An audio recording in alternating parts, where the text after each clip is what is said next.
Assalamualaikum warahmatullahi wabarakatuh. Salam sejahtera untuk kita semua. Perkenalkan, saya Rahimah Nur Hidayah dari program studi Pendidikan Guru Sekolah Dasar dengan NIM A510210052 dari kelas 1A.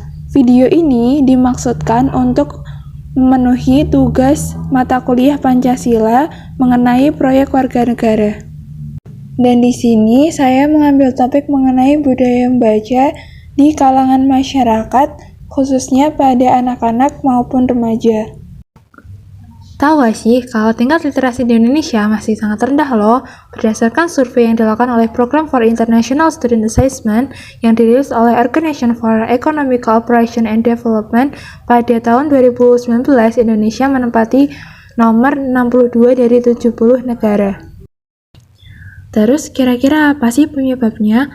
Berdasarkan pengamatanku, ada beberapa faktor yang membuat negara kita masih rendah tingkat literasinya.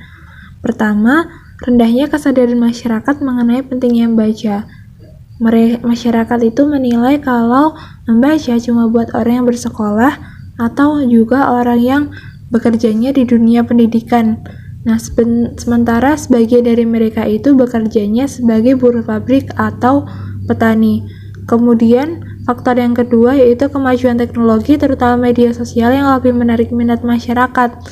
Nah, seperti yang kita tahu, kalau masyarakat saat ini itu lebih suka buat scroll Instagram, scroll TikTok, daripada meluangkan waktu untuk membaca buku. Kemudian faktor yang ketiga yaitu kurangnya akses membaca seperti perpustakaan dan buku, terutama di wilayah pelosok. Emang apa sih manfaat dari membaca? Manfaat membaca yaitu pertama menambah wawasan dan pengetahuan. Pernah dengar nggak kalau buku itu adalah sumber ilmu? Nah, ilmu itu bisa kita dapatkan kalau kita membaca. Yang kedua yaitu memperkuat memori. Kalau kita membaca, pasti kita akan berusaha untuk mengingat apa yang kita baca. Nah, kemudian yang ketiga yaitu melatih konsentrasi. Kalau misalnya kita baca, pastinya fokus kita harus ada di buku tersebut supaya kita bisa menyerap ilmu yang disampaikan oleh penulis. Kemudian yang keempat yaitu mengurangi stres. Nah, beberapa buku ada yang membuat kita lebih rileks, lebih nyaman sama diri kita. Sebagai mahasiswa, kita punya andil besar untuk meningkatkan literasi di Indonesia. Langkah awal yang bisa kita ambil yaitu dengan mensosialisasikan mengenai pentingnya kebiasaan membaca di lingkungan sekitar, yaitu di lingkungan tempat di mana kita tinggal, khususnya kepada anak-anak.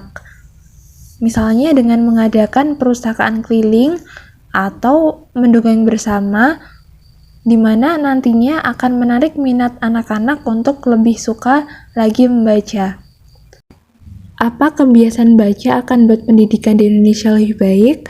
Jawabannya, iya, kebiasaan baca akan membuat pendidikan di Indonesia lebih baik. Pendidikan dan juga literasi itu dua hal yang saling berkaitan.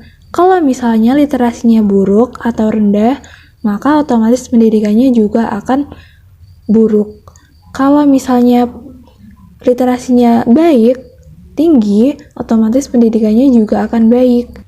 Beberapa tips membaca dari aku. Pertama, yaitu niat dan komitmen.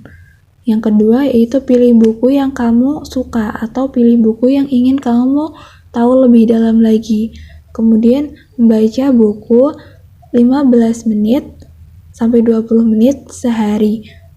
Kemudian, menjadikan membaca sebagai sebuah kebutuhan, bukan cuma sebagai formalitas. So, yuk mulai sekarang kita belajar bareng-bareng untuk menjadikan membaca sebagai kebiasaan, supaya pendidikan di Indonesia ini juga lebih baik. Terima kasih. Wassalamualaikum warahmatullahi wabarakatuh.